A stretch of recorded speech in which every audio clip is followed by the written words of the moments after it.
All right, so we'll call this to order at 6 o'clock. Yeah, yay.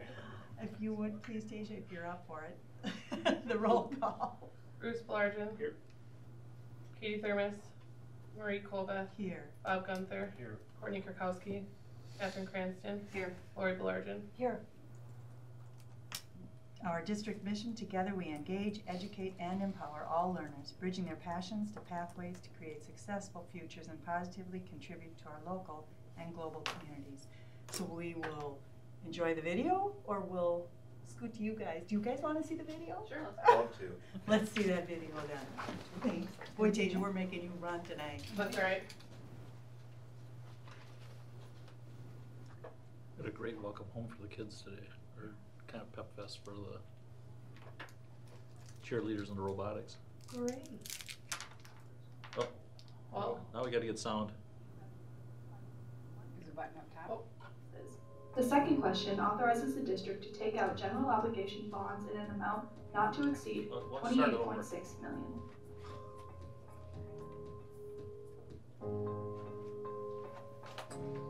Somerset School District will have 2 questions on the April 2nd ballot. The first question is an operational referendum and asks to allow the district to exceed revenue limits by $1 million for recurring purposes. The second question authorizes the district to take out general obligation bonds in an amount not to exceed $28.6 million. Operational referendum is a levy for learning, and that money would be used to protect class sizes, high school courses including AP, vocational, art, and music, transportation options, the curriculum as a whole including cycle and related technology, athletics and co-curricular offerings, staffing at all levels, and updating technology in the form of servers, infrastructure, new computers, and improving the wireless network. The $28.6 million bond is used for building by improving safety and security for students and staff, addressing our aging infrastructure, and modernizing our educational spaces. We're looking at spending $13.5 million that will be used for maintenance. Our district, primarily the middle school, faces maintenance issues that have to be addressed. Classrooms are in need of updates. Sidewalks are buckling and cracking, which cause safety issues to our staff and students. The middle school roof is over 20 years old and is leaking into the building, causing interior damage. Window seals are failing, causing rot to the windows and water damage to the interior. Beyond this, many of the systems in the middle school, such as the HVAC systems, have reached the end of their life cycle. So they are in need of repair, and if they were to fail without the referendum being passed, we would have to come up with the money coming from a different source. Allowing for these necessary preventive repairs to be made, this will keep us from interrupting programming or straining future budgets. However, if the referendum does not pass, many of these issues will still need to be addressed, but the money come from different sources or different pools, such as staffing, extracurriculars, or other activities. You just got in a fight before this video. Good God. $7,600,000 would also enable the district to provide a more 21st century experience within the high school labs. Currently, old and broken equipment prevents students from interacting with equipment that's used on the job sites of today. Even the recently installed Fab Lab lacks the infrastructure to be fully operational. With upgrades to the existing structure, machines like the Haas Mill allow students and community members to manufacture highly furnished and technical products in woods, metals, and plastics. Somerset could become a site of a welding academy run in cooperation with WITC, giving students an opportunity to leave Somerset School District prepared to meet the challenges of today's workforce. Increasing the lab size would also allow more students to have access to these existing opportunities. $1.85 million would be used to renovate schools' entrances. Currently, at all the schools, visitors can simply buzz into the office, and once they are allowed in, have virtually unrestricted access to the entire school. This poses a serious threat since, should someone with ill intent be buzzed in, they could, with the current setup, simply go past the office and continue to any area of the school. However, this potentially devastating scenario could be prevented should the operational referendum be passed. If passed, it could lead to all 3 schools having their main entrances restructured so that visitors, after buzzing in, would then have to go through the office and interact with the office staff before continuing into the school. These changes will provide greater safety and security for all of our students and staff. Oh, she did, didn't she? Yeah. And $4.8 million would be used to improve the traffic flow in the district. Currently, congestion suffocates traffic, and every morning and afternoon, as parents and students are racing to beat the bell, it can take a car up to 20 minutes, enter the district grounds, drop off a child, and get back on the road. Additionally, we have really long crosswalks, which pose a safety risk for kids and a traffic hazard by the middle school. As students cross that traffic and move between schools. If this referendum passes, funds would be used to completely redesign the way traffic moves through the district. There would be an independent parent drop-off and bus loops that would reduce backup that is currently caused by the buses and parents trying to pick up at the same time. Furthermore, there's also going to be a walking path that will be safer for students traveling, as well as it will be relocated parking lots that will allow for traffic to flow smoothly across the district property. The big question revolving around any district referendum is obviously the tax impact. So we'll be breaking down how the answers to question 1 and 2 will affect your taxes. For question 1, which will be raising $1 million for operating costs to prevent cuts to staffing and programming, will raise taxes by 33 cents per $1,000 fair market value. So for example, houses valued at $100,000, $200,000, and $300,000 would see an annual increase in taxes by $33 per year per $100,000, which would increase monthly payments by $2.75 per month per $100,000. Question 2, which addresses facility improvements, would increase taxes by 29 cents per 100,000 fair market value. So should question 2 be passed, those same houses valued at 100,000, 200,000, and 300,000 would see an increase in annual taxes by $29 per year per $100,000, which can be broken down to a monthly increase of $2.41 per month. The combined impacts of both questions 1 and 2, should they both be passed, would lead to a 62-cent tax raise per 1,000 fair market value. So combined, those same houses valued at 100,000, 200,000, and 300,000 would see an increase in annual taxes by $62 per year, which again can be broken down into monthly payments of only $5.16 per month per $100,000.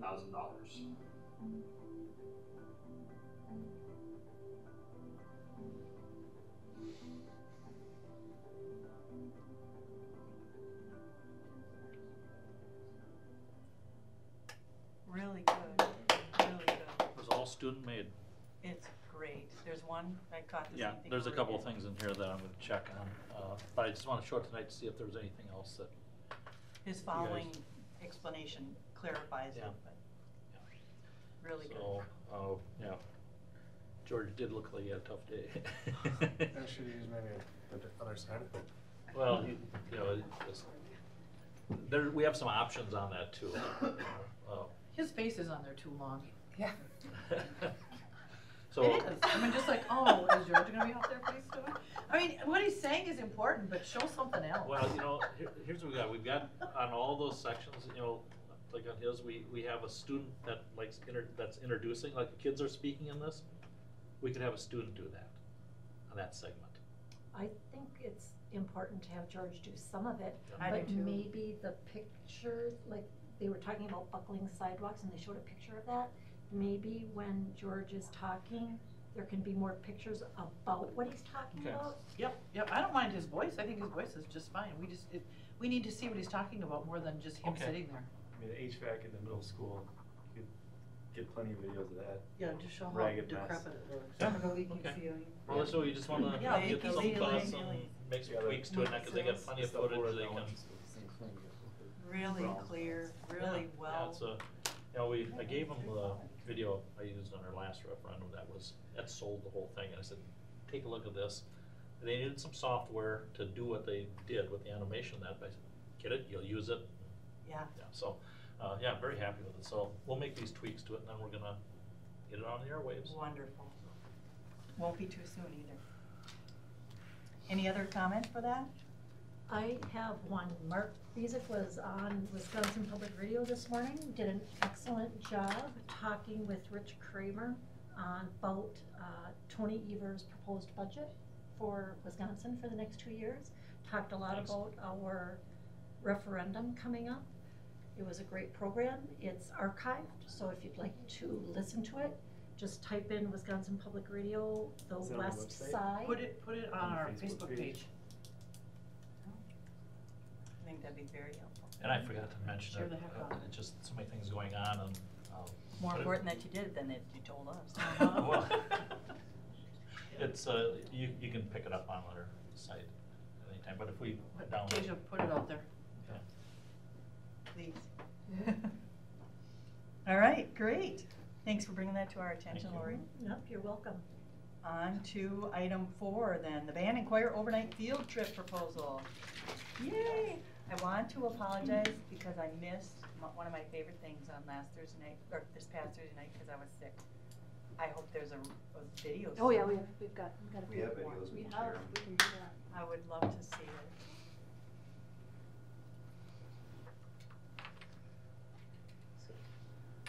And I got Okay. positive kudos about your talk there too, Dr. Reese. Thanks. Okay, well, we have been working really hard getting some preliminary work done for next year's band and choir tour. Hopefully, being able to go to the Walt Disney World Resort in Florida around our Thanksgiving break is the plan. So I've been putting together all of the information, working with the Disney reps and transportation and everything. I've planned basically this exact same trip when I was teaching in Durand, so I feel really comfortable working with the companies that I've been with. The only difference might be if we decide to fly, and we're working with some airlines to get that stuff figured out. But our trip would encompass some really, really important aspects of performance that our students don't always get in small town Wisconsin. So as part of the trip, we would have performance opportunities at one of their performance sites, either at Disney Springs or within the parks themselves in front of an international audience. So depending on where and when that performance takes place, it can be several hundred to thousands of people passing by and getting to listen to our students and the work that they do.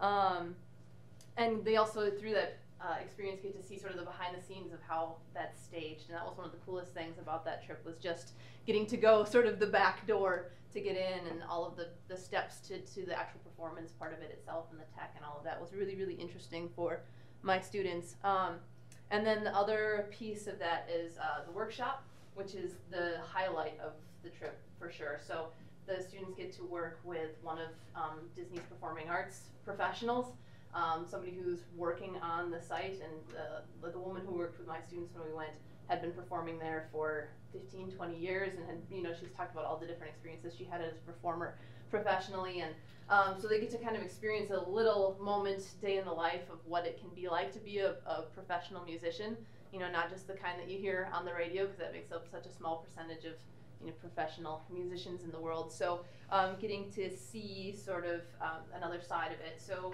the choir one, I don't know exactly what the band one looks like, it's similar, but a little bit different. So the choir one, they go in and they learn a piece of music, and this person talks to them about the process of auditioning and how you might get into this field. So they learn some music, they work with some soloists and record what they do during that time at the end. So they make a recording of the work that they do, and then set it to a video, just like if you were the recording artist doing a soundtrack for a movie. And so then you get this kind of finished product, and the kids get to see it and get to hear them, along with the background to the movie, and it was just really super cool. And then we got to take that home too. But that just really amped up my students for the rest of the year, just being a part of that and seeing what their work came back as, as a professional musician, and kind of opened their eyes up to some opportunities that they might not have thought of before. And then in the parks, they also get to experience world-class performers. I don't know how much you know about some of the shows and stuff that they put on, but the Festival of the Lion King can rival any Broadway show, and you get sort of front row seats to that and get to see, again, one of the largest employers of professional musicians and artists and dancers and that sort of thing. So they get to see that in action, and then get to experience just the travel and getting out and navigating that whole situation again in a global destination where, you are surrounded by a lot of people who are different from you, and what that looks like, and how to you know, buy food and order things and navigate an airport and all of that stuff. So that real world experience is really valuable to them as well. So there's my crew that I went with a few years back when I was teaching in Durand, when we were at the parks.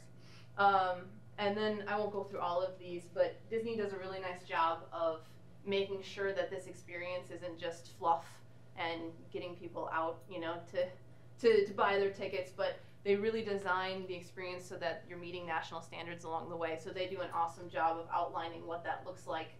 The audition process, just to be able to perform there, we have to submit videos and get that all ready, and talk about attire and all of those things, and then the experience while you're on the trip and either doing a workshop or a performance there, and then after that, a reflection piece and relating to music and the global perspective. So these are just a few snapshots from the workshop where they were learning. There's the clinician, and she was teaching them music, and they were working on it, some of my soloists, and then they recorded in this beautiful hall, and then they got to see it all at the end. It was really cool. Okay. We sent out a couple surveys just to get an idea of who would be interested, and kind of get an idea, because once we get through this, we need to get the ball rolling to get motel rooms before they disappear, because they do fast. So out of the several surveys we sent to parents and students, we got 51 students for sure that said I'm in, 29 that said very interested, which will be very easily to talk them into going. 17 not likely or not interested, and they just might not know enough about it because we didn't give them too awful much information, just kind of a small breakdown. And we already heard from 11 possible chaperones that are gung-ho, let's go. So we'll meet at least one chaperone for every 5 kids, so it'll be plenty.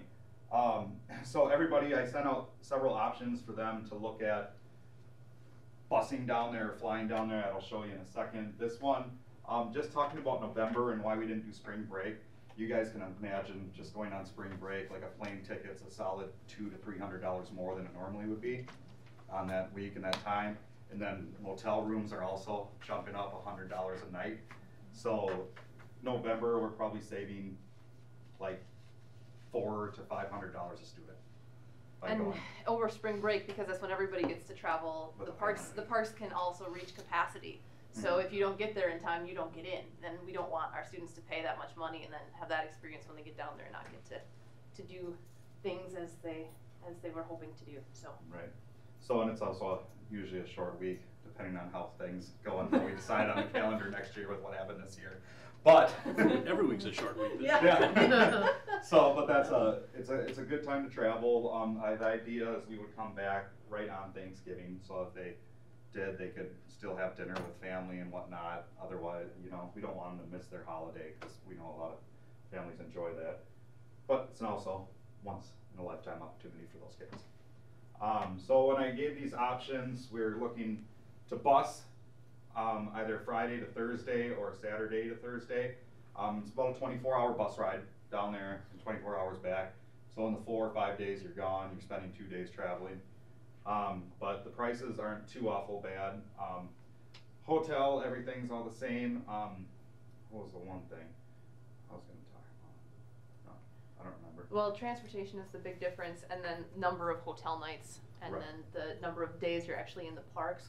Yeah. So this Another- option obviously is more expensive with flying, and then the second most expensive one gives them an extra day in the parks versus the one that's the cheapest option. Right. Yeah. And then another thing I was going to talk about, the other disadvantage of bus is that this price is based off of if we have 50 kids per bus. Right. So if we only go with 50 or we go with 100, then that's their price. But if we go with 75, those prices are going to bump up a lot because the price of the bus doesn't change. Right. So with flights, that doesn't change because we just get a ticket per student going. And out of all of those, I think about 85 to 90% of the parents and students that voted, they all voted option 3. So they were more interested in What flying. chaperone wants to spend 24 hours on a bus? What the director wants to spend. I've done it. Done it. Her and I already had that You've done argument. I told her I might be flying down there immediately. Whereas flying, that's doable for a chaperone. Yeah. Oh yeah, yeah. It's definitely, you know, if we can swing it and It's the not that families much feel, no, it's not that much more. No. So if families feel like they can afford that, that's the option we're definitely pursuing, for performance. Because again, the experience of just getting through an airport, you know, some of those kids have never flown before, they might not get that chance again. So just being able to be confident in those kinds of life skills, super important. And we do have several options for fundraising. And when we did the Chicago trip last year, I think a majority of the, was it 55, 60 kids that went? For Chicago? Yeah. I think we managed to save each one about $200 to $300 on the trip for just by fundraising. So if we do that, we can really drop the price. And the kids, certain kids do plenty of fundraising and they won't pay half of that price, so. Right, and we're again trying to keep costs down for students. Since I'm doing all of the planning, we're not paying the markup for the travel agent, so that would be another like $500-600 a kid easily. Yeah. And that would be staying off-site too. So this is staying actually on the Walt Disney World property, the price. Questions? This sounds so exciting. I wish my kids could have participated. Thanks so much for putting this together. I hope we can support this because I think it's wonderful, wonderfully encouraging. And I heard you there. You 500 it would have cost us per student. Thank you for that extra time you're putting in doing it. I'm excited. Any thought on scholarships for any individuals that just can't quite make financial commitment? That's something that we can discuss with our Music Boosters Club that we have, that we stay out of, but it's something we can definitely hint towards them. And there are that options, and I don't know if the school has their angel funds and whatnot, and if we could be able to use that for. We did have a few students that we helped out with that for the Chicago trip. Obviously with the higher costs, it's gonna be a little bit more difficult, but yeah, definitely wanna help out any kids that we can to be able to make it happen. Found quite a bit there to help us with that angel fund, so. When was the Chicago trip? Was last spring. Is that around spring break or? So this school Yeah, we took the year- first weekend of spring break, those first 4 days. So this school year, there is no trip at all? Right, No. we're trying to go every 2 years, so we have a little bit of time for fundraising in between. And how'd the Chicago trip go? Oh, it was awesome. It was great. Yeah, it was absolutely wonderful. Yeah, performances were really nice for the kids, and I think they learned a lot and just. So this is for the fall 20? No, this is Or- upcoming, Okay, 2019. So Chicago was? Last year. Last spring. So last school year, this school year was a year okay, off. okay, Next okay, fall. okay. It's just spring versus fall is Right, a little, okay, yeah, I'm so sorry. more like a year and a half this time, Yep. but. Awesome. It's a great trip. Yeah. Well, thank you for your time. Thank you. Oh, Yeah, thanks for absolutely. putting it together and proposing it. I think it's wonderful. Great. How many do you need for your cutoff, or to make it a go? How many? We'd probably have to have 40 to 50, I would think, just so our performances, we have enough in our ensembles. Okay. And I would have to have. Maybe a I fly, what are guess, you doing with your equipment? depending on instrumentation. Yeah, so the equipment would be a conversation, we've talked about that, potentially something we've having discussed. an adult, if they would be willing to take Volunteer. the trailer and drive it, if we would knock off some of the cost for that person, if they're willing to drive our gear down. The other options that I've been playing with, I mean, I do not know what they supply down there, if they do supply any, because the big issue is gonna be percussion equipment. Like if we need marimbas, if we need timpanis, because that's big and a lot. I believe there's schools that you can rent stuff from down there. There may be that option as well too. We can look at that. That's 2 bags free. There you go. Right, yeah, there we go. Some of that stuff, we would have to, certain instrumentation, things like a bari sax or a tuba, that's gonna have to get checked. And I do have access to a lot of friends that have very heavy duty carry-on cases that I can borrow from them. Because the cases that instruments come in, when you check those, it's not good. Those instruments are You're pretty gambling. fragile. Yep. But there is other things that I can do as well when I'm choosing repertoire. And I could choose things that are just a little thinned out music-wise in the percussion section. So if I could, I could survive bringing just a couple snare drums and some auxiliary stuff and maybe avoid those big keyed instruments that we wouldn't have to travel with. But if you get a driver in the trailer, you can get everything in it? Yes. I've heard of both ways. When I went on this trip in high school, we had a parent drive a large trailer and carry everything down there and meet us there. And then that becomes I can another talk issue that somebody we have into to that.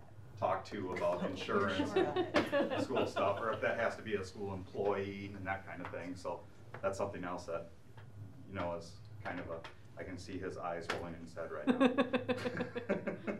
Even from the back. No. Oh, Yeah, he was talking about your eyes rolling. I figured out how I can make that trip down.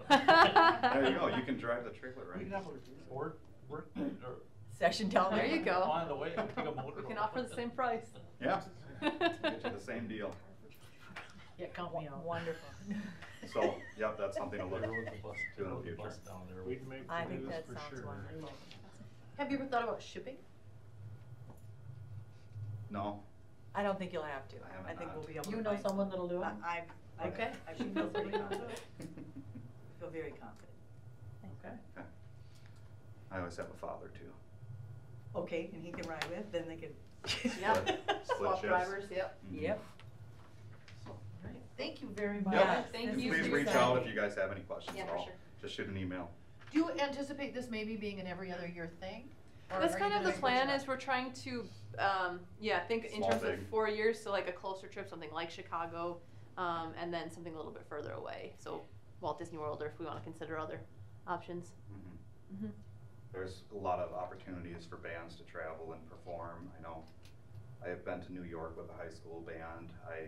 My St. Croix Falls last year went to Puerto Rico. And so there's a lot of opportunities, and that was a cultural thing for them to perform down there and with other students from that area. So a lot of it's student-based and working with other bands from other areas, or seeing sites like New York, you're going to perform at Carnegie Hall, or these big name places that are some of the most famous venues in the world. So there's several of opportunities. Good. Sounds Thank you. great. Cool. Yay. Thank you. Thank you. Guys. All right, so we'll put that one right to the next meeting, Yep. please. Then we will be on to Abby. Yay, she's already hopped up there. Let's do this.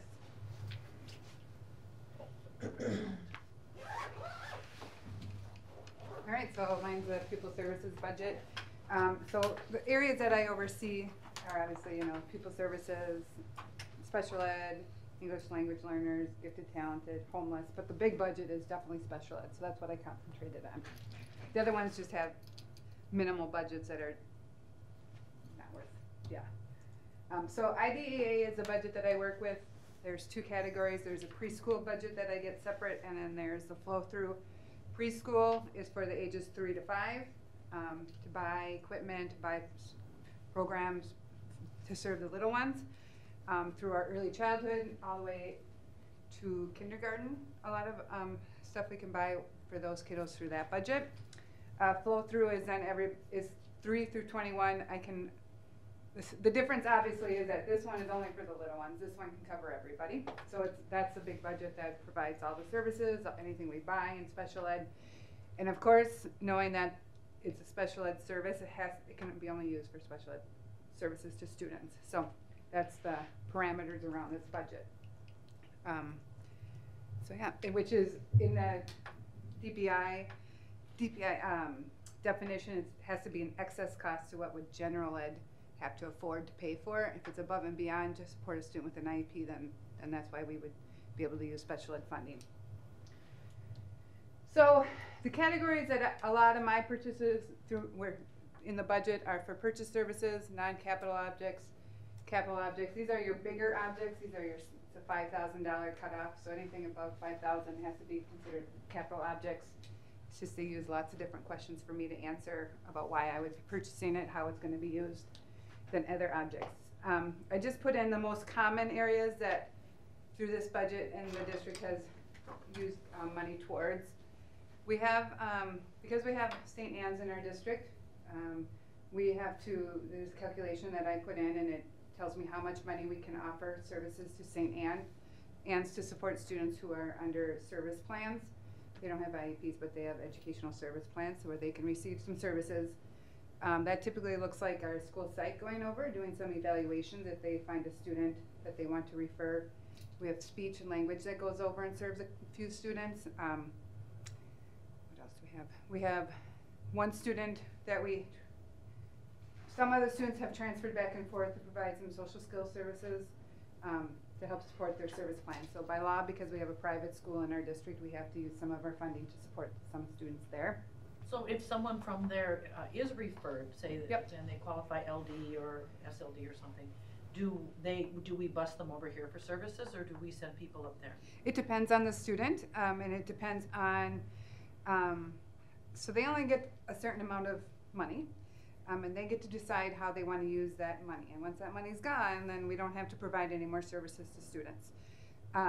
Typically, they don't, if a student has, if they're SLD, we have not provided SLD like services. It's more of a consultation with our, one of our special ed teachers oversees a service plan and writes a service plan.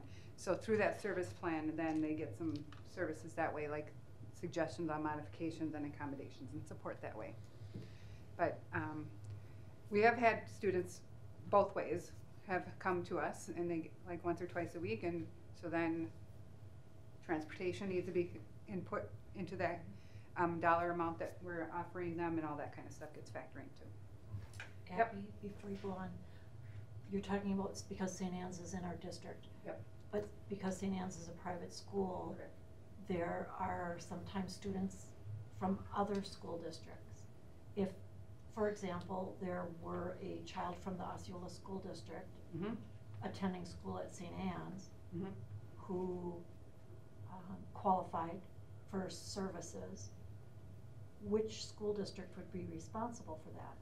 We are, because they're in our district. Mm-hmm. Because St. Anne's is in our district.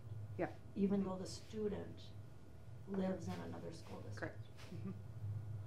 Mm-hmm. Probably is like open enrollment in a way.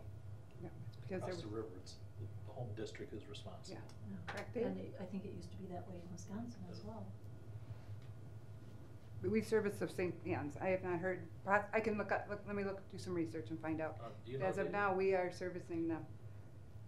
Yep. It's St. Anne's discretion, my understanding. But let me do some, I'll Thank find you. out. Mm-hmm, yep. Or St. That's an or interesting Osceola. question. So these are just some of the things that, I don't know if you have any questions, but that kind of covers a lot of what, we have the teacher budgets, we have anything above and beyond the teacher budget. If it's a big item ticket, the teacher and I talk about whether or not it's something we should purchase or not. Covers professional development for special ed teachers and support staff. We're doing more and more professional development for support staff, like I'm sending them to the CISA trainings, all support staff, so my budget can cover that as well. Any travel to any professional development. Assistive technology, we did buy Chromebooks, classroom sets for special ed classrooms to be able to do their interventions and stuff so that they have access to them. Yeah, any questions on that part? Just definitely basic special ed world. The other part, these are our outside contracts that we also do. We have PT services and orientation services through CISA. A consultant there comes and works with our student population that would be served under those titles. It's a small population. Or our PT is not, sorry, our vision is. Our PT, we have a consortium with St. Croix Central and Baldwin because the 3 districts together have enough students to fulfill a full-time physical therapist. So we have her 1 full day, and then she does consultation at other times. Right now, we don't have anybody placed in outside specialized programs, any students, but we well, it's because it's March, but no. But we have this year had students in and out of them, but just currently we don't. So working hard not to, but there's definitely a need for some students. So this is the other part I wanted to kind of talk about, coordinated early intervening services. This is a CEIS budget. Special ed budget can be used to help support regular ed up to a certain percentage, and it's really at the district's discretion on how much money they want to use to support this. With the new ESSA plan, if we're found not meeting the requirements that we need to, they dictate how much money we have to spend towards intervention tools, but right now we weren't identified, so we're good. So I work with Trish and we used a small amount of the special ed budget to pay for interventions, for early intervention, because the hope is to give them this intervention and back into the general ed population and not towards special ed evaluation. That's the point of this, is giving the tools to keep them, gaps closing for them so they don't go down special ed. There's a lot of parameters around it. We have to flag any student that receives intervention using these dollars, and then they track whether or not they went to special ed or not. So this is, this year we use $15,000 for the CEIS. Is it mostly different programs? It isn't staff? No, we don't use it for staffing. We use it for the programs. Programs. Like LLI books, the new Sunday Making training. Sunday, yeah. Yep, do the math curriculum, and then the supplies that go with those are what we've done this year. So that's also in there. And again, each district uses this differently. And some don't even do it. A lot of them don't do it. But at the elementary, this is your target time, right? This is kind of your intervention. Some of it's used for that. Yep. But it's very specific group of kids that get this. It's not a high percentage of kids that get service through Is it this. also Title kids? It could be. It could be. Yep, it could be. And are they 6 week interventions typically? How long are they here? Yeah, 6 weeks. And then they meet weekly. You know, the PSTs meet weekly to keep looking at data to make sure kids are growing and identifying whether or not they're working. Yep. And then I just told you I oversee the Title III and then the gifted and talented as well. But they don't have big budgets. Any question? Yeah, these are called budget information, but I never see any dollars, so I always have a question about dollars. What is the total budget for your area? Special ed's around 3 million. Oh, okay, there you go. And of your budget, how much do we end up supplementing through our general fund because we don't have the special ed money? 1.8. 1.8 million. It's generally around 2 million. 2 million. So 2/3 usually. 2/3 we end up funding out of our general fund, and only 1/3 is being covered Approximately. by. That's nationwide pretty State much. and federal. Federal. Yeah. State and federal. If they would fix that, we wouldn't Yeah. have a budget issue. We wouldn't. We could allow it 2 million back in our general fund. But they promised to pay 40%. They've never paid more than 16 or 17%. That's what the big argument always is fix special ed, Yeah. they'll fix the rest of the, Yep. and those services are needed, Yes, I mean, I mean, I'm but it's very just- conscientious on running a lean, Yeah. budget to make sure that we're smart about spending. Anything else? Thanks, Abby. Thank you, Abby. Thank you. Thanks, Abby. Yeah.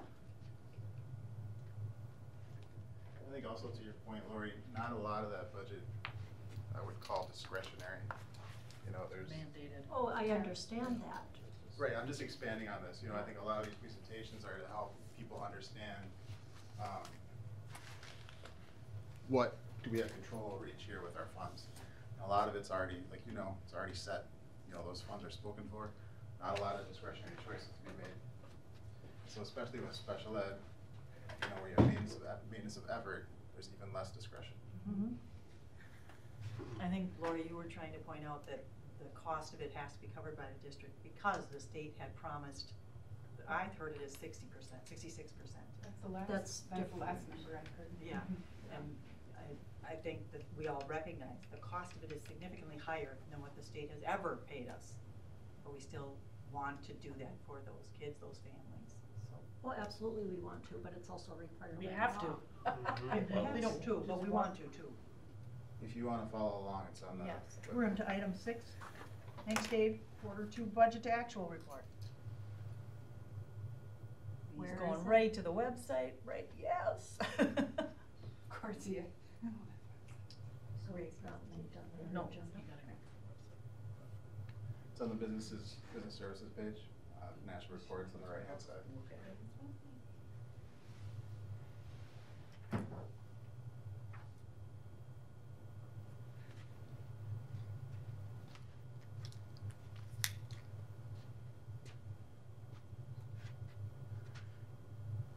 So this is our quarter 2 budget to actual, the fiscal quarter 2 through December 31st. We do these 3 times a year. You can see we have quite a few already on the website from the various years we've done in the past. And I say every year these look pretty similar year over year, quarter over quarter, when we compare to the prior year from the current year. If you have questions as we go through, stop me. I'm going to go pretty quickly because you can read it, and it's very similar. We'll get to the points that I pull out, the points of emphasis towards the middle of the report, and I'll spend a little more time on those. So overall, here's the time period. Half of the fiscal year, 44% of the school year, and 33% of school year payroll completed as of December 31st. You can see we're 38% of our budget is expended compared to last year. 39.1% of the actual total expenditure was made through December 31st.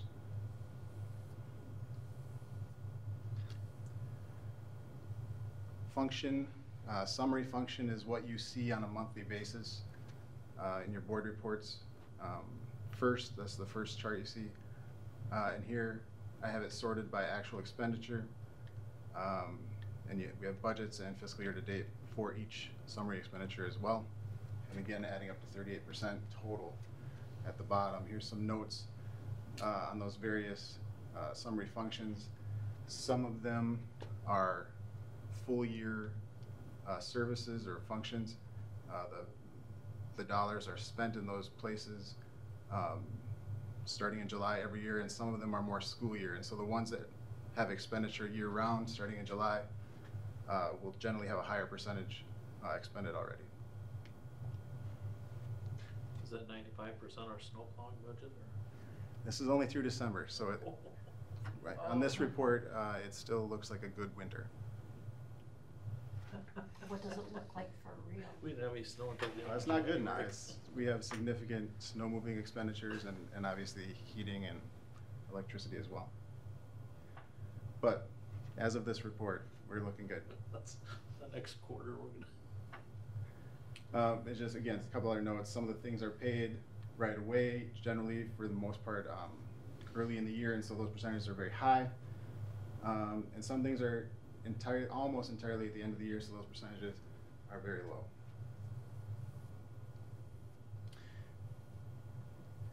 These 2 charts are the district pie for Fund 10.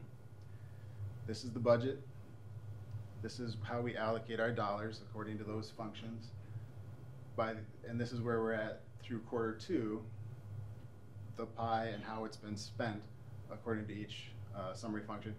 And so by the end of the year, we expect it to look very similar to this. Right now, business administration, this green one, a little bit more has been spent there because we've been spending money in that since July, whereas regular and undifferentiated curriculum mainly have started expenditure since September. But anyway, this kind of illustrates, at this point in time, those kind of timing issues where some things have expenditures that start either in July or all of it happens early in the year. But again, by the end of the year, we expect our actual expenditures to look like the plan, which is what that is.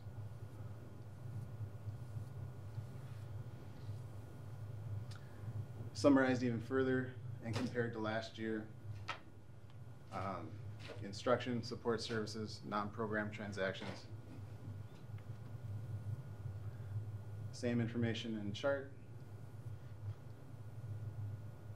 And then here again, expense ratios. This we can see timing. Again, when we look at the percentages compared to the budget percentages, so we expect these will end up matching the budgeted percentages, But based on when support services, again, for instance, started, we have spent more there than instruction, then we will end up spending by ratio. Object is the second format that we use on a monthly basis to break down expenditures.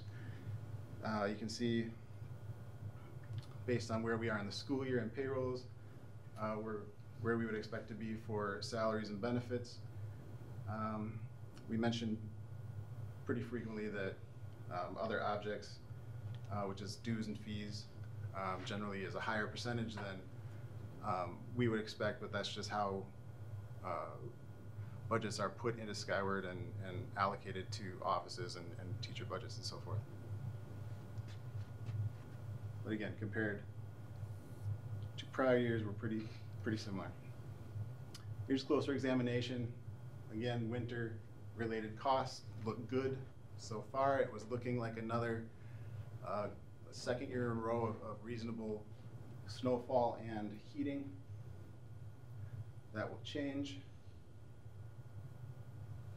Some of the categories are found within other categories on the same chart here. I talked about a little bit of the tuitions for ECCP, which is in prior years we called youth options as transcripted credits in college and the schools. Sub wages this year are up. There is a big component of that that's for long-term subs. We had, I think it was 5 teachers out for much of the fall, whereas last year it was just a couple. So 40,000 of the 70,000 spent was for long-term subs. So actually our regular sub usage was down so far this year through December compared to the prior year, but nonetheless we're looking here to be on pace through December to possibly exceed budget. We'll keep an eye on that one. Oh, and legal fees. That was the huge unexpected expenditure last year. This year we're back in line with where we expect and hope to be. Here's the HRA Expenditure Summary for all funds since 2012-13. We are under budget. And usually our most expensive months are February and June, but you can see there's quite a bit of variation, and I would say over the last few years we've been trending to be under budget, and that's continuing so far. Here's special ed. You can see budget of a little over $3 million. Instruction support services, we're at 36.5% budget expenditure. This is a little lower than the general fund budget percentage because this is much more of this cost is entirely in instruction, whereas in Fund 10 there's all the operations that happen during the summer as well. Here's the chart. Expense ratio, similar to last year as well.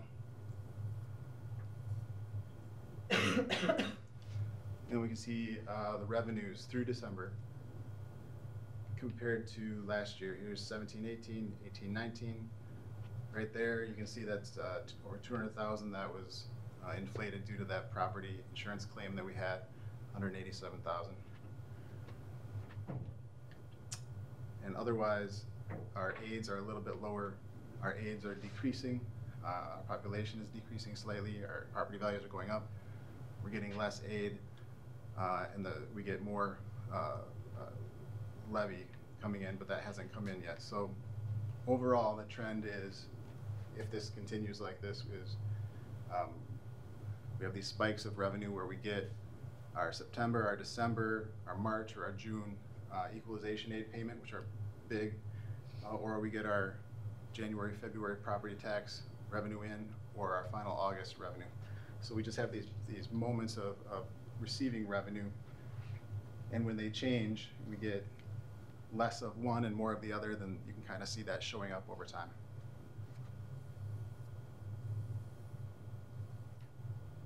So, pie graph of that year over year. And here's cash flow timing. That's by month, so you can see the red is expenditure and the blue is revenue. There's 2 state aid payments and fairly constant expenditure once school gets going. And here we are cumulative as well. So we will, once we get these tax revenues, revenues will exceed expenditures for a little while, but then it'll dip down below again until June when we get the state aid payments. When do they get the tax ones from January? Excuse me? When do you normally get the tax property revenue from January's collection? Mid-month. Mid-March, mid-February? February. Yep. Sometimes we get it in January. We get some. February is the big month. And so summary, we're on budget. I guess you saw an example here of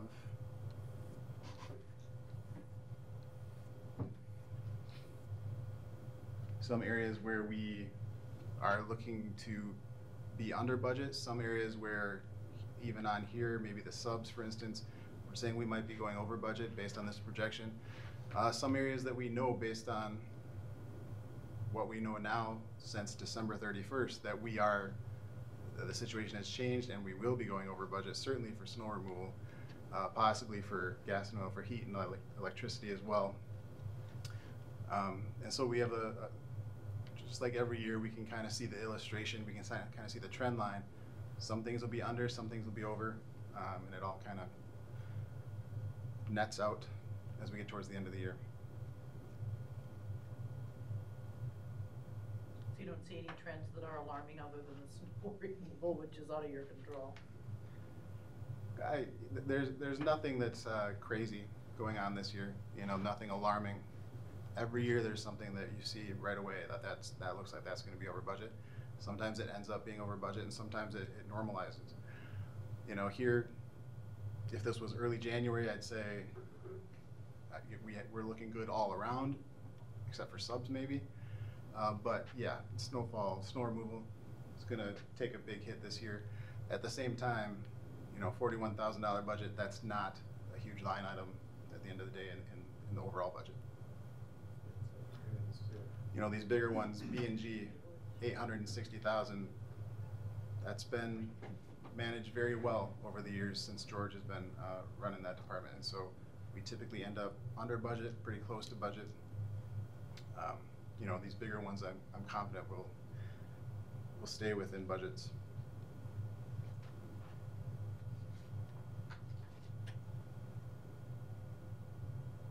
Any questions for Dave? I really appreciate how you get these up on the website. I don't know if everybody knows how to find them, but I really appreciate them being up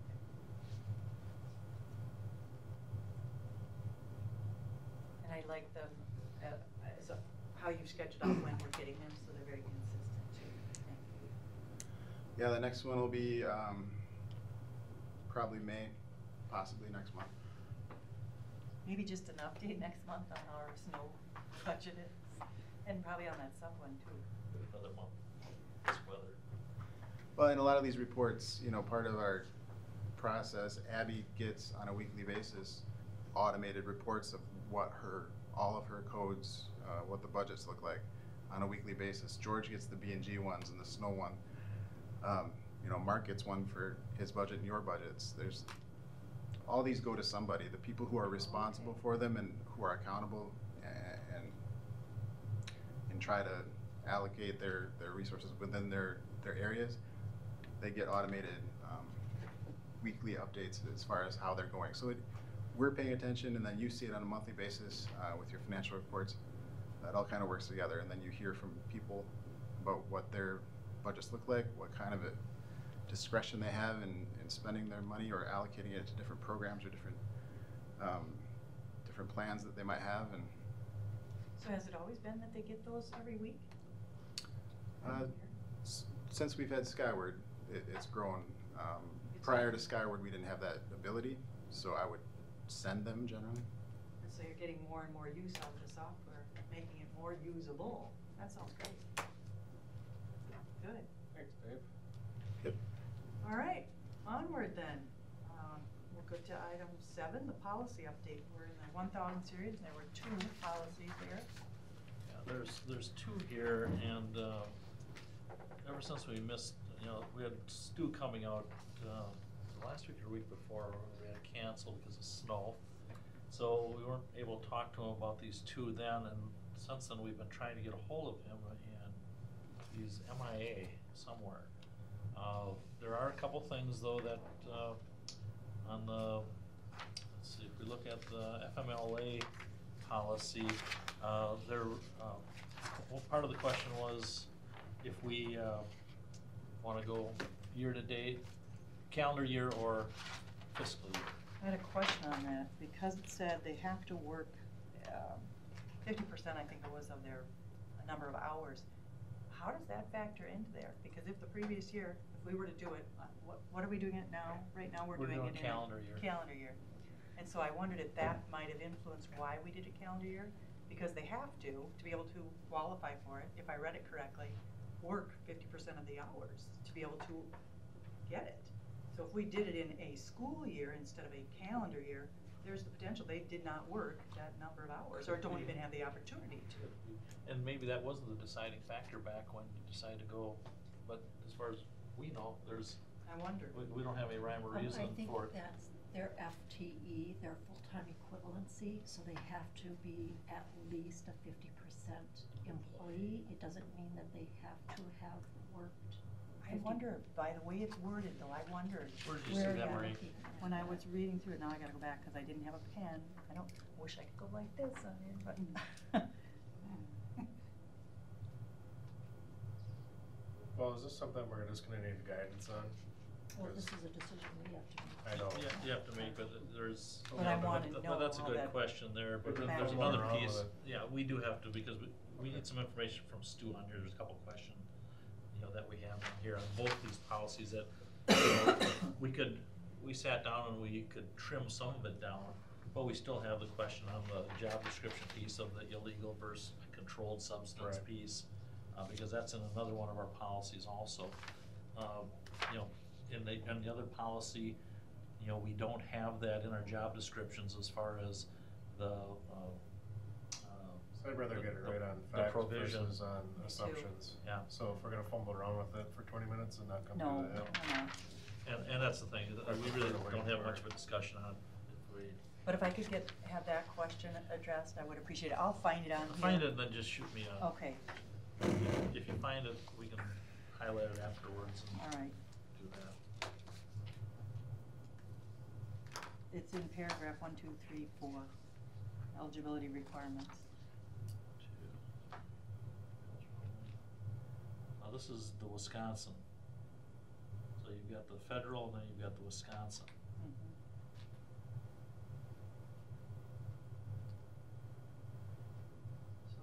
So I wanted to be sure I was understanding it. And the other policy, was there a question? Right, and yet on that's the that one with the illegal Job versus description? controlled substances. There's 2 pieces here on that front page. Each job description shall include a statement that reserves the authority to the district administrator, basically it's other duties. Our job descriptions have that in it, but we don't have the one above that about the illegal substance piece. But we do have another policy that relates to that, and that's that one that's cited there, 4122, that covers all employees. But it seems like we could pass this policy because we want both of those included, don't we? Or is there something else that you want to clarify on this one? There's this piece where they have right above the green piece there where it quotes 3122 is kind of, we were looking at that it's like, why is that in there? Because it's more of a process, an appeal process. 3122 is. Okay. Is that what we looked at today? Mhm. Yeah, it just seemed awkward, and that's why I want to ask Stu why that's cited in there. It'd make more sense to have 4122 up there, but I gotta ask him about that one. Okay. So we'll bring these back. I just want to have these all answered for you. So maybe we can bring these 2 back and then Yep. 2, 3, 4, 5 more on the next work session, so we won't have any on this next board meeting? Easy. What? Easy and how many you're gonna throw out there. We gotta get moving on them though, we are behind. So I know you guys get mad at me, but sometimes moms get have to mad do at you. that kind of a thing. All right, so on So to. at our next board meeting, Have these these. two, hopefully we'll have these Yeah. two. Stu's coming out to meet with us next week, I think we got him. It won't be at But the we board would meeting. still need to discuss it, so that would be at the work session. Okay. We have a Monday that's free in a month. I'd rather spend an hour and a half on policies than an hour and a half on policies in a work session meeting and try to cover some other important topics. Okay. Because people start getting frustrated with stuff and it doesn't turn out well. My 2 cents. So you're suggesting on Monday night, just call a work session just on policies? If it's gonna be, A long one? yeah. So he doesn't want me to throw 20 of them on there. Well, nobody does. So, Because Tisha, then we'll it talk turns about into that, a- and you tell me when you can hit a bunch of them, and we'll In do that. March, we have the 11th and the 18th, but the 18th is spring break week. So I don't think it should be in March. And I don't think we should do it prior to the referendum, I think we should probably focus our energies on that. Okay. So we're looking at April. Or May, but it also gives Tasia time to get through more of them. We all had also talked about having a committee to work on policies, or at least do a first run through on Before policies. they came to the work session. Before they came to the work sessions, and I don't know if we finished having that discussion. Because of how we're set up, they did away with the committee, so I don't know what that would I don't know entail. that. So my question is, just because we have a work session and a regular session, I would like to know if that means we cannot have committees. It seems to me any group, regardless of how they're set up, can always form a committee for special topics, ad hoc. Yes, committee. because committees make no decisions. Right. They just recommend. You can do that. So even though we've changed our format, we could still have a committee for this. I don't know, because as soon as it moved to committee as a whole, I didn't know what. our That was limitations the trade-off, because not everyone knew everything that went on each committee, and it was more of a, if we did it as a group, everyone got the same answers at the same time. But it doesn't mean we So- can't do a No, committee for sure a can. special topic. Right. I am in favor of that, Lori. I agree. Well, it seems to make some sense, because they are so time consuming. And some people are better at it than others. I would put myself at the bottom of the list. I hear a nomination No, we coming need, somewhere. we need everybody's feedback on it, but I get what you're saying, going Well, through them yeah, ahead of and time. I would still want them to come to work session for general discussion. Absolutely, yes. And then to the regular session for voting on. Yep. Yeah. Right. So right now, we'll target sometime April, May, and as you have some ready, we can send them out, and people who get a chance to review them, could do them ahead of time. I think that's what's helpful too. Like ahead of the agenda, is that what you're saying? Right. Okay. So then onward to, from what I heard, we'll set up a time after the election in April to do a work session just on policy, but we'll leave that contingent upon what Tasia has covered and how many are ready. Okay, but I want to add on to that. At that work session, I want on the agenda the formation of a committee. Okay. I've got down here committee as a whole or committee, but. But that should be for a discussion at that policy work session. All right.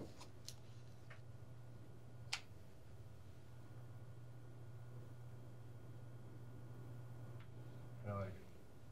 And I'm fine with that too. I'm also thinking that if we were to get these policies ahead of time, do we really need to have 2 people meet or 3 people meet to go through them? Let's have that discussion at the policy work session. All right, sounds good.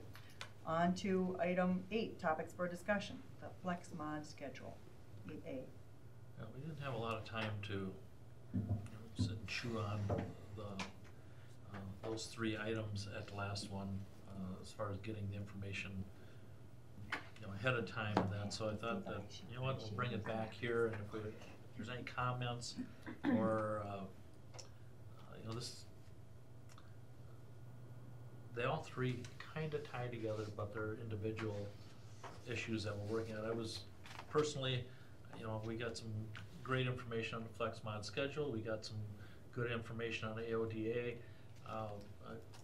I wish we had more data-driven material for mindfulness. I was a little, wish there was more there. All three were in our strategic plan. So they were scheduled, there were things to be brought up or implemented. Now it's just validating where we go from here.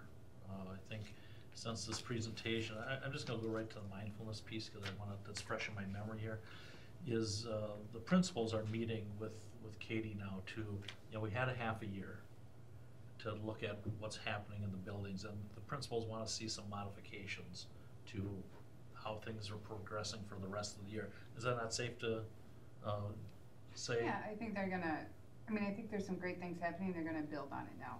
The mindfulness minutes and stuff are happening in the building, so now how does she just continue that work to the next level? I think the first level of mindfulness has been good.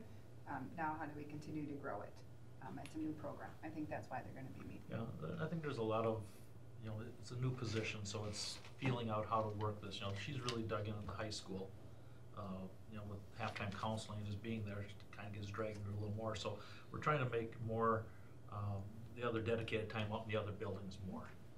And that's one of the things that the other principals said we need, some more work there. So that's some of the change we're going to see for the remainder of this year, with that position specifically. The AODA, Sarah's involved with so much that goes on here with the situations that we're dealing with that you don't hear about. A lot of issues. Some of the bigger ones we've had to deal with this year. She's been at the heart of that, and again, very extremely valuable position. All three of these, where we're going with the flex mod and these, when I go to these national pieces and that, this is the stuff that's happening all over the country. This flex mod, we've got people, I think, almost every week calling at the high school to say, hey, can we talk to you about this, what you're doing? Because that flex mod is really the heart of what the workplace is shaping up to be. It's collaboration, it's working in groups, it's not so much how'd you get the answer, it's just you got the answer. And the workplace of the future, like working like that, when we try to do that in high school or in schools, we call it cheating because everyone's working with other people, but that's really the workplace of the future. And the more I see out there, districts are going to some type of flexible scheduling where kids are more responsible for their learning. We're going to hit some bumps here. There's an implementation gap that's I can see it, and I think it's going to reflect in some indicators that I have personally, but I think it's something we gotta walk through this. And every semester, I think you heard in the presentation, for this next semester, it's getting tighter. It's they're tuning in, they're honing in on some of the issues that they've had. But I still believe that this flex mod is one way for our kids in a school our size to get more classes and do more work. The trick is, that average to above average kids are going to fly. It's just what happens with the kids that struggle with taking care of them, making those personal decisions as far as that flex time. And that was a downfall of modular scheduling in the cities in these schools when they brought 9th grade into the buildings. And they found out that 9th graders just didn't have that skill set to really run on their own. But for juniors and seniors, this is a great schedule. Sophomores and 9th graders, I think you got to really watch a little tighter. And I think they're finding that out too. So, everything you're doing right now is what the strategic plan says and what's really on the national forefront too. So. I thought the presentations were very helpful because they didn't paint it as a perfect picture, but they did. I think seeking out feedback was really good. I think for the AODA position, Sarah did a great job of showing where the progress is. Both the B and C, AODA and mindfulness. It was interesting to hear about their committees that do you call them committees? What do they call them? They call them something else. Their work groups. Yeah, that was it. And the number that showed an interest for the mindfulness surprised me, but it didn't because I think it was 14. Then whereas the AODA was only 7, I think, if I remember right. And I've got a couple clients that are strong proponents of that mindfulness, but it's at a younger level and in special ed where they had really seen the benefits of it. And that's where it came out of. Yep. That's where it came out of, just working with struggling learners. Yeah, I think the time is, they all deserve the time to be able to evolve into how we would better utilize them or best utilize them, not better, best. And I think the higher number of teachers or people interested in being on that work group for mindfulness really speaks to the fact that there's pockets of mindfulness happening and they want more. You know, and that's what a lot of the teachers who signed up, I think, really want to be part of it, is continue to grow it, because they're just using it. They're using it with kids. How do we keep it growing? Yeah. And there just needs be more staff development around this piece and having the principals and teachers be able to use this and understand it deeper. I thought it was interesting too what Mr. Potter said, for the mod schedule, until he started watching those YouTube videos and hearing those benefits, he wasn't going to buy in. But we can't force people to do that. No, but that goes back to, when I first came here, I looked at the number of initiatives you guys had going in these buildings, and it gets a little mind-boggling at times. And if you don't bring staff along, at a comfortable rate, and a good example is educator effectiveness. When we implemented it, we took a whole year and we did one segment, one component a year to work in our buildings with it, rather than here's all 6. And I never heard complaints or what have you from the building principals or the staff, because they just took their time. And again, that's, change has to be evolutionary, not revolutionary, and revolutionaries get shot, they get killed. So you got to bring it along slow, and every district's different. And again, you had a lot of, I think at the elementary in particular, you had a lot of stuff going on down there. Not to say the other buildings didn't either, but again, you just have to pace yourself on these things if you want them to work. Did anyone else have other questions or points they wanted to bring up for I-8, A, B, or C? I would like some more information about some of these items. For example, 50% of the mindfulness coordinator's time is supposed to be dedicated to mindfulness, and the same with AODA. 50% of that person's time is supposed to be dedicated to AODA. So I guess I would like some more information showing where that time is. And another thing that I was concerned about had to do with the counseling of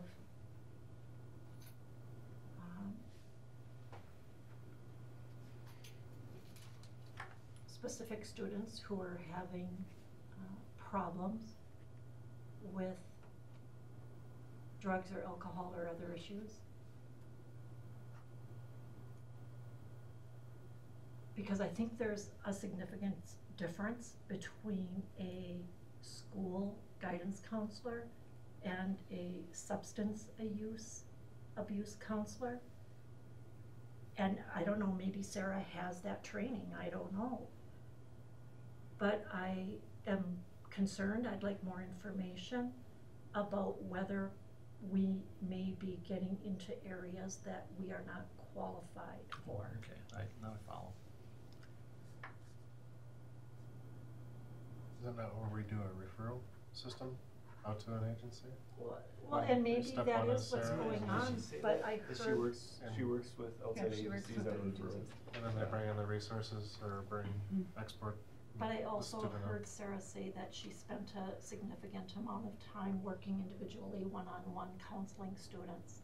And I'd like to know more about that. Okay. Sure. Okay.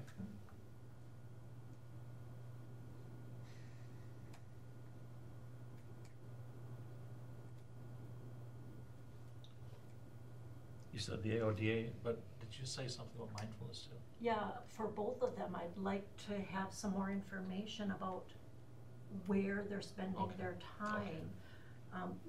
We used to, you know, AODA is supposed to be district-wide. Right. You know, are we doing anything? We used to do Red Ribbon Week. There were so many programs that we had in the elementary school and the middle school. That was during the Reagan administration, though. I don't remember. County. But, you know, it's supposed to be district-wide, and I want to You're know right, if it yep. is. And that's the adjustment to mindfulness that we have. We That saw you're meeting that- with the principals, that- yeah, And the that's- principals are really kind of taking that over, the ownership of that, because, you know, I don't wanna say they felt shortchanged, but they want they want her in the buildings more. You know, because being in one building, you know, she gets attached to that high school, and And your best intervention is an early intervention. Okay. Thank you. I think that's good, but I also question, okay, do we want to be scrutinizing what they're doing with their times, or are we maybe supposed to be looking more at what do we want that position to look like, and allow the principals to decide how they're using their time? That's. Well, I'm just saying it's 50% mindfulness Yeah. and 50% guidance Right. counselor. Right. And is it really 50% But is that mindfulness, our or is role to be sure that they're doing that, or are we to enforce that that is what we want? See, We want the 50-50. and some of these things are just coming up naturally, you Yeah. know, like Lori's questions are, I mean, we see that, and we wanna Right. make sure of this. Yep. And, cause, you know, it's something new, and again, it's gonna, you know, there's some building of this that has to happen, and that, so everyone's kind of feeling their way around, you know, So I with think this. it's good you're reviewing it with the principals. I'm not comfortable with the board actually seeing the details of it. Well, you know, I think some of this data is good, For so the you job have descriptions? so you have an understanding, because Yep. you're gonna get asked questions about this Yep. stuff, and, you know, to be able to defend it and what have you, and that, cause, you know, to be honest with you, referendum and things like that, you know, we may be forced to make some tough decisions coming up here Right. in a couple of months, and not that I'm a believer in last in, first out, because I think these, you know, some of these programs are integral to what we need to do for the future. In fact, you know, last convention I was at there, you know, this whole social, emotional area, what have you, is such a driver in what we do today that we've got to look at these strategies as, you know, invest in these strategies to get these kids on the right track here. Because we know what happens when we don't have the support, you know. in So the buildings. maybe so that I don't want to be misread in this. I'm not saying it's not okay to evaluate what they're doing. I'm just asking, okay, how much of it do we as the board get involved in it, or do we give you the direction as, this is what we'd like to know is happening? You know, again, these are good questions, so I don't feel that, you know, anything other than it's good information. I feel like they might not be at 50% right now, but that's something they'll obviously work up with the programming, and it's still in the mix of, you know, having. Believe me, if these principals think they're getting shortchanged, Let them take care of it, that's their job. They're gonna take care of it. But on the whole, I thought their presentations were, I had a lot of good information. I think all three of them did a nice job, and I was impressed. And I learned on that AODA and the mindfulness, really how that came together with How they connect. with the health, Yeah. the health of the kids, and you know that being a huge topic, not only in our school district but everywhere else. And I felt good knowing that we're doing something, because this community does not have any other resource for these kids. They don't. We don't. So it's nice to know somebody's taking the initiative, and I'm happy that we brought that on board, because that was on the table 2 years ago, and it got wiped off, and I wasn't happy about it. Well, you know, it was But it's included in the here. strategic plan 2 Yep. years ago, and that's why it was in there, because, you know, both of these were, we saw a need, and the court planning team saw the needs. And the FlexMod, I'm hats off to Shannon, because I know she put a lot of work in the staff and the involvement she And the had on staff. that. I mean, some of these schedules have been absolute disasters, and we've Right. sat at this table and just got bombarded by parents and, you know, staff that weren't happy, and sitting failing kids. So I think, you know, we got some nice success going on. And it's not perfect, but we don't expect it to be after just one. You know, it's getting better every semester, and, you know, going way back to when I put this in, I gave her a whole list of things that had to happen before I would support it, and that was that buy-in by the staff, parents, students, all that. You know, because if you don't have that, you're not gonna make it. Yeah. So, but I'm happy about all three positions. They're gonna do good things for our kids. Absolutely. AODA, they talked about, she had a bunch of grants, and I don't know, I didn't really follow, but are any of those paid for her actual position, or are they do that just for more? Just for more resources. More resources and programming for kids. At one time, it was. Professional Right. development as well, the training of the. That's, okay, extra that's guidance what I thought, I just counselors. didn't know if any of those. Yeah. It's just paying for her to go, or more training. Okay. Well, and for others. Yeah. Any others on that item 8? If not, we'll move on to item 9, the topics that we would like to take some action on. I would look for a motion to recommend to the school board to either A and B together, approve the personnel update as presented, as well as approve the 2019-20. I'd like to make a motion to approve the personnel update as presented. All right, thank you, Lori. Anyone for a second there? I'll second.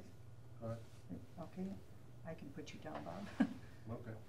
So we have a first by Lori to approve the personnel update as presented and seconded by Bob. Any questions on that? Yeah, I have a question about it.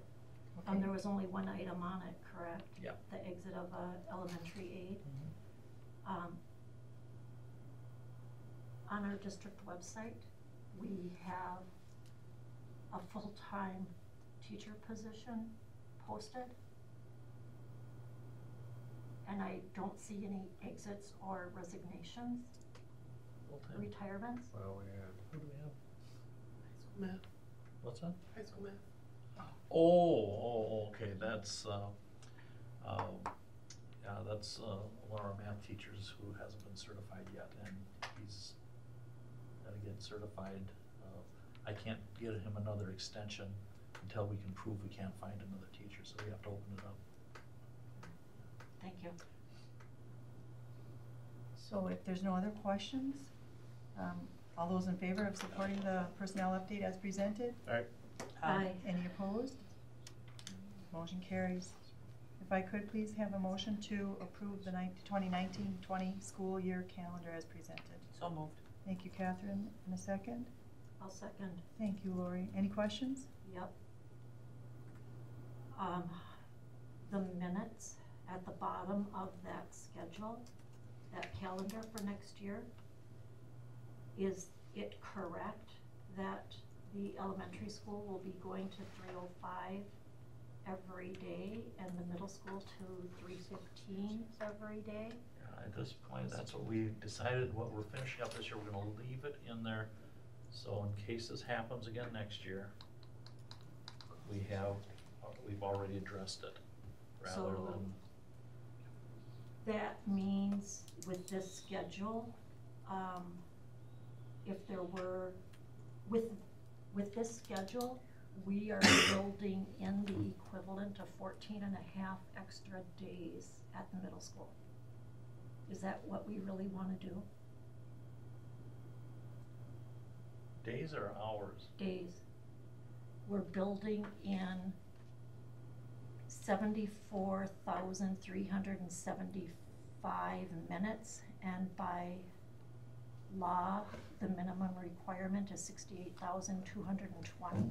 Can you do your math again for me? Because if it's 10 more minutes a day times 175 days. It adds up in a hurry, because, you know, we changed it to make up 6 days this Yeah. year. So, I don't have the math in front of me, but it very possibly could be. I just don't have it with me, so because we made up, in half of the year, we made up those 5 days that we were short of student time. Okay. Not even half, because we're way Right, past. yeah, because we did 10 minutes We're in middle 2/3 school, through the year. and we Right. did, and again, I don't have it in front of me, but it builds up quite a bit of time. So we're over time. You know, the alternative is we go back to our old schedule, and then we just make the adjustment during half the year again, like we did this year. But our old schedule only gave us a day and a half, I think. I believe it was a day of slack time. Is there still a committee that discusses the calendar and? Well, when we put this calendar together, there was, we put a survey out to see several different things about workshop week, PD days on Mondays or Fridays. Do we want to go 2 weeks over Christmas? So there was more input into this calendar than it was the last one. But just with the with the snow day situation this year, I said, what? Let's leave the minutes in there, and then we know we're covered. So I would like to amend the motion to approve the calendar with the flexibility of adjusting the end time of the elementary and middle school hours. Because I don't think we really want to schedule 14 and a half extra days. Do we? I haven't given it any thought yet. Well, again, that's If there's a accumulation of it, rationale but it's 10 minutes more a day. If there's a rationale behind it, I'd like to know why. Well, again, it's. Do they need it? Maybe they do. I would say. Who came up with this idea to add it in? Well, we talked about it at admin. Just should we run it? Should we do the calendar just like we had last year and then have to make adjustments, or do we leave the calendar the time that we had, how we adjusted it this year, and just leave it in there and build up extra time? Okay, I think 14 days seems a bit excessive, but I have not run the math. And not that I'm not believing you, but I would like confirmation. How many days is this adding before we approve it? I'm willing to amend my motion. So if we can cover half of that time, if we can cover at least 5 days of time, does that sound reasonable? I think so. I just don't want to get stuck like we did this year. I agree. And I don't think 5 minutes adding on, we're adding on 10 here, if I'm reading that correctly. Yeah, because you 5 said at elementary 3:15. and 10 at the middle school. Right, if we went to 5, we'd Okay. reduce it by half. Yeah, okay, let me. But maybe there was, I just have to. there may have been get back. another reason why they did that, maybe No, to it- help with the transportation as well. Can Well, we you just have approve the 5-minute calendar and then intervals. come back and discuss? Well, that's That's why what I she Just so we did, with get the that. flexibility on the start times. I for tell you the- what, yeah, if the framework is good, the days are good, let us play with the time. Just so we Is can that get- okay? Yep, I'm okay with amending Can my you motion. let me know what the amended motion should be? To approve the calendar with flexibility in the Adjusting the end times. The that's what she said. Yeah, times. starting and ending times, that's good. Just add it, don't be. And then we can adjust that. I just don't want to end up with what we had this year, halfway through. Yep, I the did year. that get make that, sense? we just don't think Yep. 14 days. With the flexibility of adjusting the end time. Well, can we say Just start adjusting the and times, just say end? adjusting the times. So they can do what they need to do.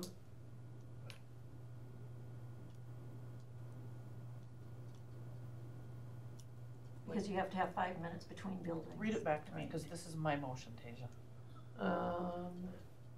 Amend the motion to approve the 2019-20 school year calendar as presented with the flexibility to adjust the start and end times at each building. There we go, that's fine. Perfect. Just to let you know, I'll shoot for like a 5-day cushion. That'll kind of keep us in the mix. All right, so we have a motion, and I believe you are okay with that amendment? I should ask, are you okay with that amendment? Okay. Motion made by Catherine, seconded by Lori with the amended flexibility of adjusting the end time at each building, the start and end time at each building. All those in favor say aye. Aye. Any opposed? Motion carries.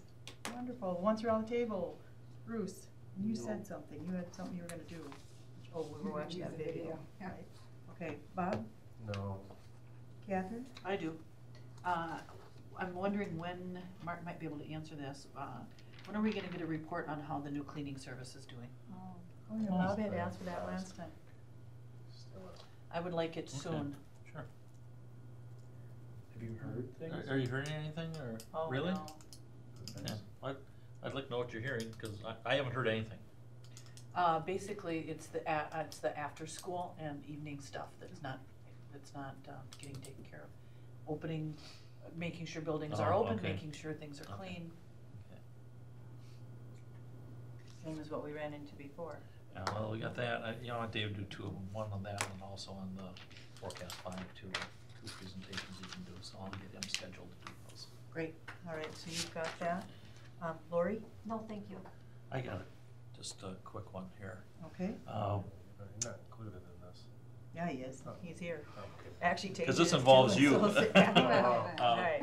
I need, so the plays come, tomorrow night I got, I don't know, what is it, Township or, I got a couple presentations tomorrow and Wednesday night, but the play is this weekend. And what I've been doing at these things is just giving a couple minute spiel on what's happening with the referendum. And I tell you, the music people are the easiest ones to talk to because they see the light at the end of the tunnel with a possible, things moving forward towards an auditorium in the future. But I can't be there. I can do Friday night play. I can Are do. you talking about March 8th? Yeah, right, this weekend. I can do Friday night. I can do Saturday at 1. I can't do Saturday at 7. And all you have to do, you don't have to say anything. Just stand by the boards and. People just come up and ask They questions. do. They just come up and ask questions and that. I just foresee this as being a tough one. What's that?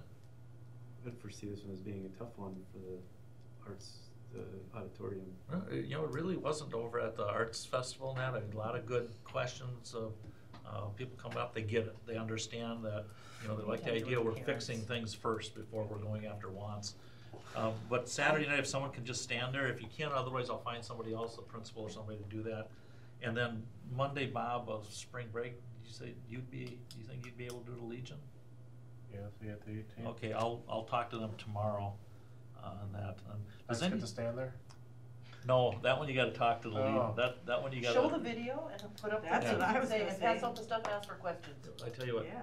Bob, when I had that video on that last one I did, I would show that thing, and Pretty all much I have to do is sums it say, up. any questions? Pass out the things No. and any questions. But I've got all the talking points and everything in that for you, but I'll book that one.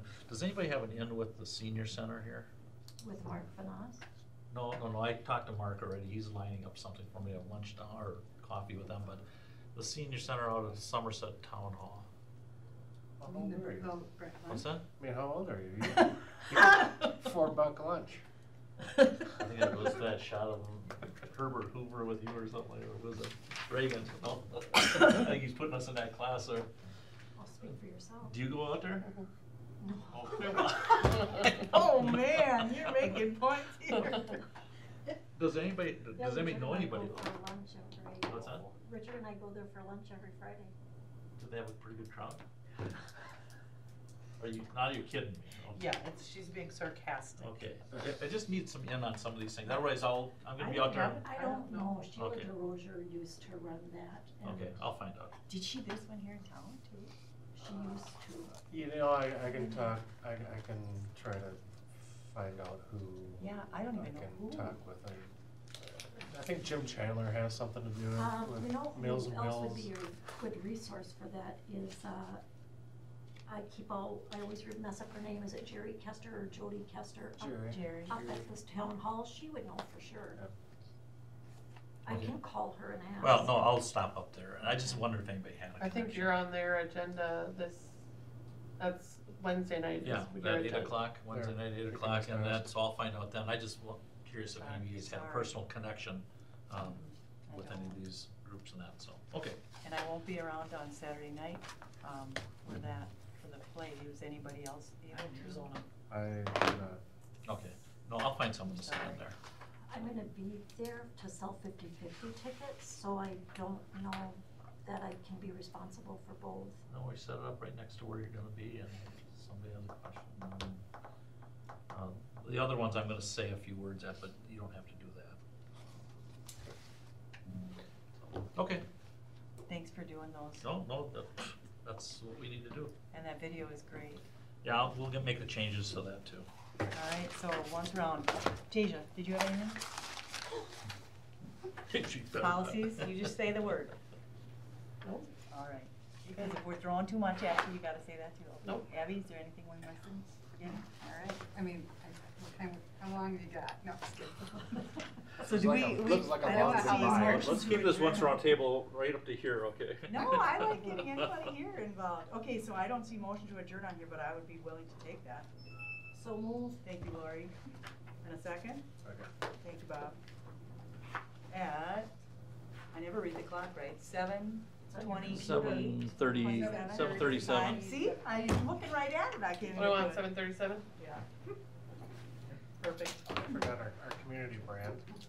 Work got kicked off. Oh,